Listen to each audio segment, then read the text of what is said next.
The fluorescent lights of Apex Technologies' 47th floor hummed, their familiar tune as Marcus Webb pushed his cleaning cart past the executive suites at 2:47 a.m. The building belonged to him, a single father whose calloused hands told stories no boardroom would ever hear. His daughter Emma's hand-drawn picture of them holding hands was taped to his cart, her crayon scribbles spelling "World's Best Dad" in uneven letters. He'd been working double shifts for 3 months, saving every dollar for her upcoming surgery. The medical bills sat heavy in his pocket, a constant reminder that some battles aren't fought in corner offices but in hospital waiting rooms. Tonight, everything would change. Not because of ambition or luck, but because sometimes the smallest acts of human decency can shift the entire axis of the world. Marcus had learned to be invisible. 5 years of night shift janitorial work at one of Silicon Valley's most prestigious tech companies had taught him that executives preferred their cleaners like ghosts, present but unseen, helpful but unheard. He didn't mind. The job paid enough to keep a roof over Emma's head and food on their table, even if it meant he only saw his 8-year-old daughter for hurried breakfast before school and bedtime stories interrupted by exhausted yawns. Tonight, as Marcus emptied trash bins and wiped down conference tables, he noticed something unusual. The CEO's office light was still on. Victoria Chen, the ice queen of tech innovation, rarely stayed past midnight. At 36, she'd built Apex Technologies from a garage startup into an $18 billion empire, earning a reputation for brilliance matched only by her ruthlessness.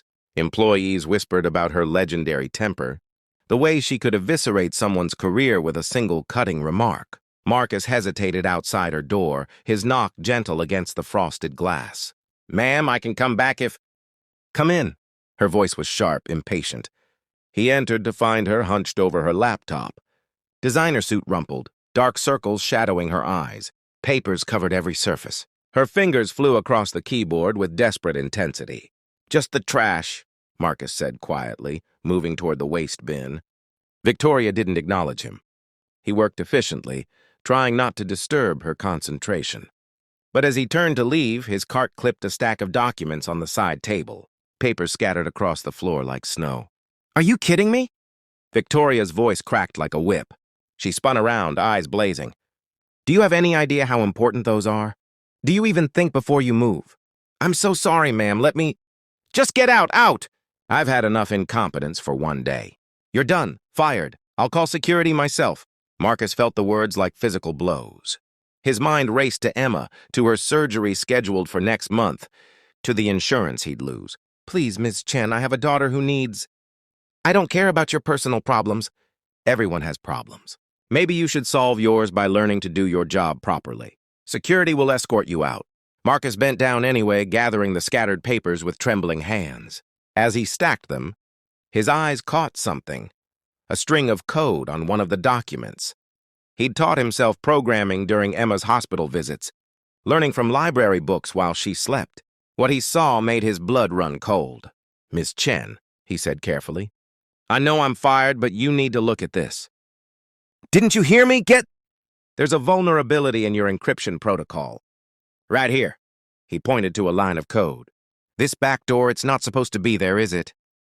Victoria snatched the paper from his hands, her expression shifting from anger to confusion to horror as she scanned the code. She grabbed another document, then another, her fingers shaking.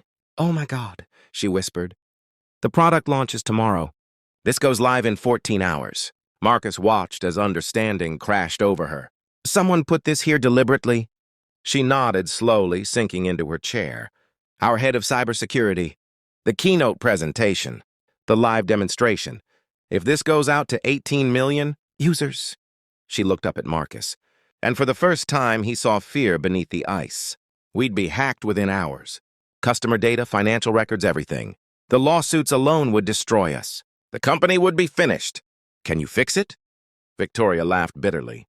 "I built this company, but I haven't written code in 5 years. My team is sleeping before the biggest day of our lives.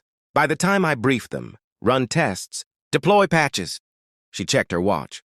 "We'd never make it." Marcus set down his cleaning supplies. "Tell me what needs to happen." "You? Skepticism flickered across her face. I know I'm just a janitor, but I taught myself to code. I'm not saying I'm an expert, but if you tell me what to do, maybe I can help. You've got nothing to lose at this point. For a long moment, Victoria studied him, really looked at him, perhaps for the first time. Then she made a decision that would change both their lives. Sit down, she said, pulling up a chair beside her own. They worked through the night. Victoria identified each vulnerability while Marcus hunted through millions of lines of code, finding the malicious insertions like needles in digital haystacks. She explained complex security protocols. He absorbed them with the desperation of a man who'd spent years teaching himself. During stolen moments, when he didn't understand something, he asked. When she grew frustrated, he stayed calm. His hands, used to mops and brooms, flew across the keyboard with surprising precision. Around 5 a.m., as they debugged the final patch, Victoria asked, "Why are you helping me?" "I fired you. I was cruel." Marcus didn't look up from the screen. "My daughter Emma, she's 8. She needs heart surgery next month. I've been working 2 jobs to afford it. Learning to code because I wanted to eventually do something better. Give her a better life." He paused, saving his work. "You are having a bad day. People aren't their worst moments. And maybe I wanted to be the kind of person Emma could be proud of. Someone who helps even when it's hard." Victoria's eyes filled with unexpected tears. She quickly blinked them away, but her voice was thick when she spoke. "I built this company because I thought success meant being tougher than everyone else. My father told me kindness was weakness. I haven't spoken to my family in 8 years because I was too busy conquering the world." She gestured at the office around them. "I have everything, and tonight I realized I have nothing. You were worried about your daughter while I screamed at you, and you still stayed to help." "We're done," Marcus said quietly, running the final test sequence. Green check marks cascaded down the screen. "The system's secure." They sat in silence as dawn broke over Silicon Valley, painting the sky in shades of gold and pink. The city awakened below them, unaware of the catastrophe that had been averted. 2 months later, Marcus stood in a hospital waiting room, but this time he wasn't alone. Victoria sat beside him, holding coffee and radiating the same nervous energy he felt. Emma's surgery had gone perfectly, paid for by the company's health plan that now covered Marcus as Apex Technologies, new director of security infrastructure. But more than that had changed.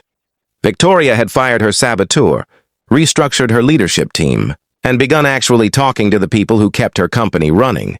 She'd reconnected with her sister, started therapy, and discovered that the empire she'd built meant more when she remembered the human beings who made it possible.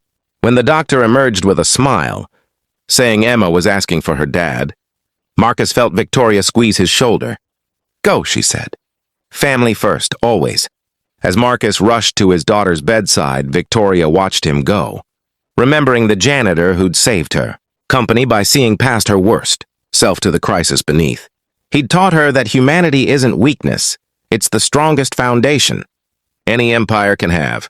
Sometimes the people we overlook are exactly the ones we need to see, and sometimes, in the darkest moments, an act of grace can illuminate everything we've forgotten about what truly matters. Marcus had saved $18 billion and thousands of jobs that night. But more importantly, he'd saved something Victoria had thought she'd lost forever. Her ability to trust in human kindness. Emma would grow up healthy in a house where her father came home at reasonable hours. And Victoria would build something. Better than an empire, she'd build a company with a soul, where janitors and CEOs alike were valued for their humanity first, their titles second. Because in the end, that's what saves us all.